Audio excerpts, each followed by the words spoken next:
अस्सलाम वालेकुम। काबिल सद एहतराम किसान भाई और मुअज़्ज़ज़ नाज़रीन, किसान टाइम से मैं हूं आपका मेज़बान नियाज़ खान खिरानी और आप देख रहे हैं अपना प्रोग्राम सफ़र मंज़िलों का। नाज़रीन, किसान दोस्त, ज़मींदार भाई अमूमी तौर पर ये सवाल करते रहते हैं, रिपीट भी करते रहते हैं कि गंदम काश्त करते वक्त गंदम का बीज कितना इस्तेमाल करना चाहिए। अच्छा प्यारे भी, सबसे पहले तो डिपेंड करता है कि आपकी बीज की क्वालिटी कैसी है। यानी अगर आपका बीज ठीक है, आप समझते हैं उसकी जर्मिनेशन हो जाएगी, सही जर्मिनेशन वाला बीज है, यानी सबसे पहले तो मैं ये समझता हूँ कि आप अपने बीज की जर्मिनेशन चेक कर लें। हमने देखा है कि जो गंदम संभाल के रखी जाए अमूमी तौर पर उसकी जर्मिनेशन 99% होती है, या हम कह लें कि 100% होती है, तो तब भी ठीक है। यानी अगर आपके बीज की जर्मिनेशन अच्छी है तो फिर उसका हमारे तजर्बे के मुताबिक जो बीज का इस्तेमाल है उसकी तरतीब मैं आपको बता देता हूँ।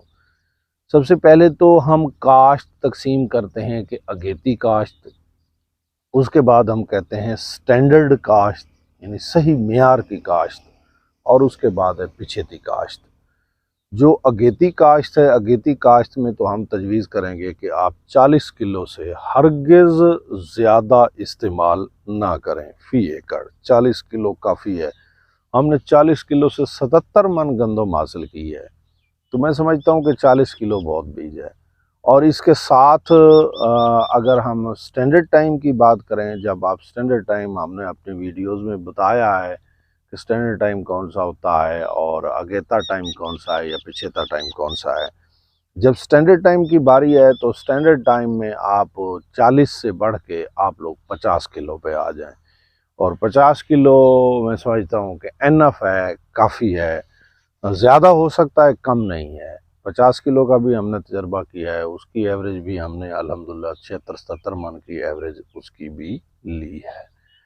उसके बाद आपके पास आ जाता है लेट टाइम काश्त यानी पिछेती काश्त, जिसको हम 25 नवंबर के बाद की काश्त कहते हैं। 20 नवंबर 25 नवंबर के बाद जो काश्त होती है उसे फिर पिछेती काश्त में काउंट किया जाता है। उसमें अगर हम उसको शामिल करें तो वहाँ जाकर जो है ना, हम 50 किलो की बजाय 60 किलो बीज इस्तेमाल करते हैं। अब उसकी रीज़न क्या है वो भी आप लोगों को थोड़ा समझाते हैं। वहाँ पर ठंड बढ़ जाती है और बीज की जर्मिनेशन स्लो हो जाती है। जर्मिनेशन स्लो होने की वजह से फिर हम समझते हैं कि बीज थोड़ा सा ज़्यादा इस्तेमाल करना चाहिए। अगर किसी की जर्मिनेशन नहीं भी होगी तो तब भी चूँकि बीज ज़्यादा होगा, इसलिए फसल पाँव में पावरफुल होनी चाहिए। फसल की सबसे पहली जो बात है कि फसल के पाँव मजबूत होने चाहिए। अगर फसल के पाँव मजबूत नहीं होंगे, उगाव मजबूत नहीं होगा, तो ऊपर फिर मेहनत करने को भी दिल नहीं करता। एक आपको छोटा सा टोटका हम बताते हैं कि जर्मिनेशन को यानी कि एक्सपीडाइज कैसे किया जा सकता है, जर्मिनेशन को तेज़ कैसे किया जा सकता है। साबका सालों में हमने इसे कई मरतबा इसको इस्तेमाल किया है, करते रहते हैं इस्तेमाल, कि जब आप लोग लेट टाइम में चले गए हैं, आप पिछेती गंदम काश्त कर रहे हैं, तो आप इस तरह करें कि जहां आपने एक बोरी डीएपी इस्तेमाल की है तो उस एक बोरी डीएपी के साथ 10 किलो आप यूरिया मिक्स करके साथ ही छटा कर दें।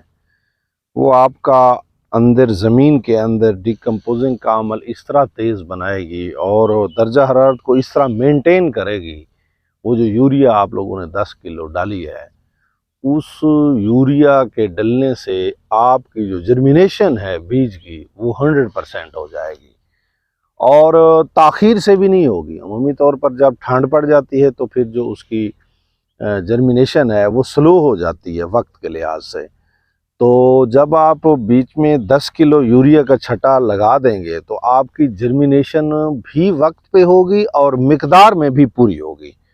नाज़रीन, हम हमेशा भली बातें तरतीब देते रहते हैं और उन्हीं के साथ आप लोगों के सामने हाजिर होते हैं।